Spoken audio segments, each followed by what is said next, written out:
The official start of kindergarten is still 3 weeks away, but on a steamy day in early August, the kids inside this Providence elementary school are getting a jump start to the school year. Find the letter B and circle it. Pat Conti, a first grade teacher during the year, is taking up temporary residence in a kindergarten room on the first floor of the Young Woods Elementary School in South Providence. She and her class are there for a summer program called Kids Bridge. This Thursday and this Friday and then this Saturday, Kids of the Week. The program is run by Inspiring Minds, a nonprofit education support organization for the Providence School Department. Inspiring Minds trains hundreds of volunteer tutors who help throughout the academic year. The summer classes, a joint program between Inspiring Minds and the school department, began 5 years ago with one school. It now enrolls 180 children spread across 5 elementary schools in the city. The program runs in the morning for 4 weeks and focuses on children who have not had the benefit of preschool. The purpose of it is to catch them up and get them onto track of where they're supposed to be by the time they go into kindergarten. That's the whole goal. For the past 2 decades, Terry Adelman has been the executive director of Inspiring Minds, which used to be called Volunteers in Providence Schools. Adelman was chairman of the Barrington School Committee for more than a decade. My kids had 2 years of preschool. They knew how to sit, they knew how to play, they knew how to work with their kids, they knew all of that. Our kids don't. They knew their letters, they knew how to write, they knew all of that. That's what we try to do with the kids in kindergarten. We want to give them those skills, and because little ones learn so quickly, we're able to do that. Adelman says the program costs $500 per child, with about 80% of the funding coming from the school department and Inspiring Minds picking up the remainder. This year, they also began a pilot program in the afternoon at Messer Elementary with 4 partners: the Providence Children's Museum, the Boys and Girls Club of Providence, the Providence YMCA, and Providence Community Libraries, each of which donated time and resources, either coming to Messer or taking the kids on weekly field trips. And while Kids Bridge is free for the families, there is no transportation, leaving parents responsible for getting their children to the program. With 4 of the 5 schools ending by late morning, many families have to juggle daycare. Even still, the program had a 90% attendance rate, despite an extended heat wave in July. Most of the children arrive at their assigned schools just after 8 a.m. They ease into the day with breakfast before settling in about 8:30. While academics are important, the program provides socialization opportunities that some of these kids have never had. Sitting still, getting along with others, listening to what the teacher says. And there are things we take for granted, like getting used to using scissors. Find the spider. Alyssa Shelley, who will be a first-year teacher in the Providence school system in the fall, is getting a jump start on her own career. She walks the fine line between inspiring the kids and overseeing what at times can be controlled chaos. Regina Richards is in her 3rd year as a kindergarten teacher at Young Woods Elementary.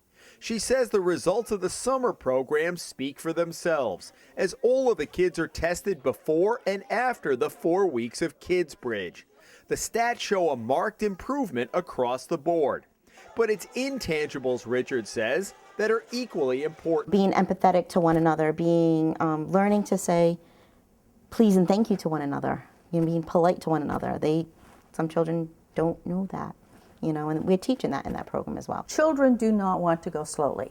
They want to learn, and the faster they can do it, the happier they are, because the faster they get to where their mom and dad are and where their older siblings are. As you walk into the classes, what goes through your mind as you watch those kids? Well, it's just so exciting to see them actually being able to do what the teachers ask them to do. And what's exciting is you see it on their face. Kids know when they're behind. They innately know it. They know they should be doing something and they can't. And I remember one time I was sitting there and I was working with this little girl, because I go in occasionally because it's so cool. And I was working with this little girl and she looked at me because she was having troubles just writing, printing a letter. And she goes, you know, she said, I just want to be smart. And my heart just kind of broke, and I'm sitting there going, she's going into kindergarten and she's barely able to do her letters, and all she wants to do is to be smart. Another key to the program's success is the number of volunteers to help corral and focus children who have differing abilities and attention spans. We're very flexible, but something we're not flexible in is when we bring an adult in, they cannot work with more than 3 or 4 people, preferably 1, 2, but not more than 3 or 4, because after that, the impact gets diluted. Darnell Tutt says his daughter couldn't wait to go to school every day, even though it was summertime. I mean, when she comes home at night, what does she tell you? everything that happens, anything she learns, she sings the songs, she'll do the motions, she'll tell me what she did, what friend she made, what the friend's name is. She's very excited. She loves it. At the end of the 4 weeks, Inspiring Minds holds a graduation.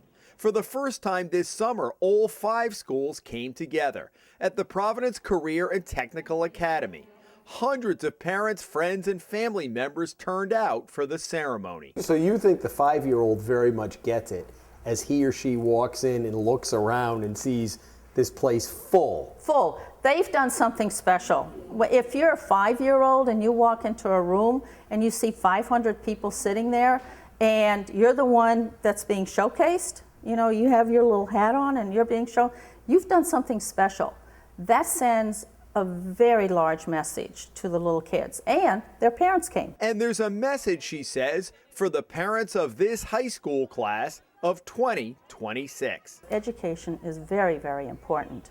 You have done a wonderful job in getting your children started with this education, and now you need to do 12 more years of this. What about the cynic who would say, come on, graduation at this age, what do you see that does for them?